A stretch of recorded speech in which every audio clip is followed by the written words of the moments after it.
Bonjour, peux-tu te présenter?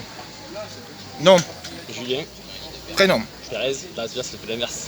Je recommence. On commence, c'est étonnant comme prénom, Pérez.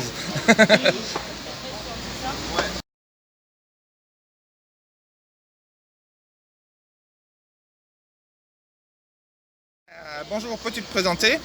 Nom, Thérèse, prénom, Julien, ton âge, 35. profession? Alors je suis formateur de maître nageur, Ok. également coach en entreprise sur la partie performance. Et tu es d'où? À Nyon. Ok. Sais-tu nager? Alors j'ai appris à nager à Clermont-Lérault, la piscine découverte de Clermont-Lérault. D'accord, tu avais pied peut-être au début. Alors. Au début avec lui j'étais super canard au début, même super tétard avant. Le tétard est devenu une grenouille alors. C'est ça. Alors raconte-nous ce que tu as fait dans la nuit du 24 au 25 juin. Alors j'ai nagé, Ah, voilà. mais pas n'importe où, dans la Manche. Donc j'ai traversé la Manche à la nage, sans combinaison et sans palme. Voilà. Donc dans le sens Angleterre, donc je suis parti de Douvres, je suis arrivé en France sur les plages de Ouisan en fait. Voilà. J'ai mis 13h26 pour le faire. Et en termes de distance, donc à vol d'oiseau, il y a 34 km. Et moi j'ai mis 43 km pour le faire parce qu'en fait il y a énormément de courant dans le canal, donc dans la Manche. Et donc du coup on dérive. Et donc toutes les 6 heures on dérive. Fatalement. Voilà. Donc ça rajoute de la distance. Ouais, des efforts. Aussi. 43 km c'est pas mal parce qu'il y en a qui ont mis, je crois, le même jour plus de 50 km. Ok. Et pourquoi dans ce sens-là d'ailleurs, Angleterre-France plutôt que l'inverse? En fait la France elle a interdit de traverser la Manche à la nage. Bon, pour des raisons forcément de gestion des populations également par rapport à tous les réfugiés et les clandestins qu'il peut y avoir également. Mais parce que la Manche c'est un couloir où il y a énormément de trafic maritime. Donc en gros l'été il y a plus de 700 bateaux qui traversent la Manche dans tous les sens.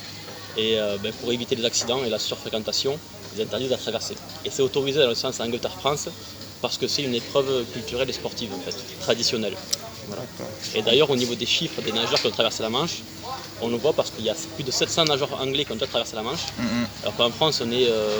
moi j'étais le 24e je crois. Ah oui. Ok. Et bon, j'imagine ça demande une sacrée préparation, un tel projet. Alors préparation, ouais, préparation physique et préparation mentale. Également, je me suis beaucoup préparé à Agnan, au Pont du Diable.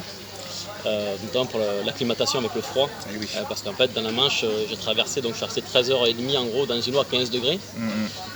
Et 15 degrés pour donner une ordre d'idée, c'est la température de la douche froide en ce moment, on prend une douche froide, l'eau elle est entre 14 et 16 quoi, voilà. Et est-ce que tout s'est passé comme prévu ou des petites anecdotes, ou des choses qui étaient prévues mais qui ne sont pas forcément très agréables? Oui, alors tout était prévu, en même temps on ne peut rien prévoir, c'est de l'aventure aussi. J'ai rencontré donc des méduses, énormément de méduses. Tout le long, donc quasiment sur les 13 heures, j'ai traversé je ne sais plus combien de bancs de méduses. Je me suis fait brûler 10-15 fois à peu près, voire plus. Ouais, c'est difficile. Et donc tout ça juste pour passer le temps quoi.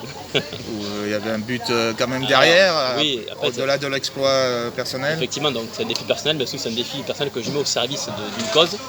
Donc c'est pour récolter des fonds et faire connaître l'association Rêve, qui réalise les rêves des enfants vraiment malades. Ah c'est super. Voilà. Et comment on peut aider cette cause?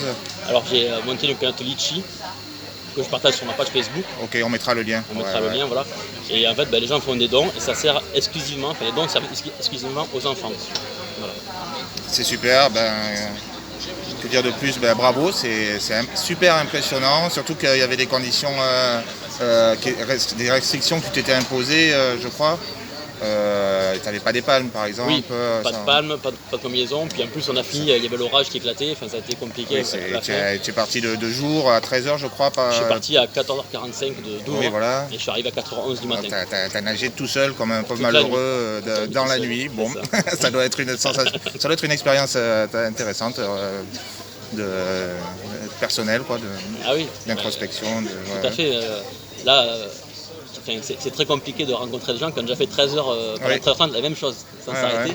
Encore plus une activité sportive et encore plus de la nage. Et puis au milieu de l'eau, avec pas de point de vue. Moi, je me suis quand même retrouvé au milieu de la Manche, en plein milieu de la Manche, à maillot de bain, à minuit, quoi. Ouais, c'est fou, c'est complètement fou.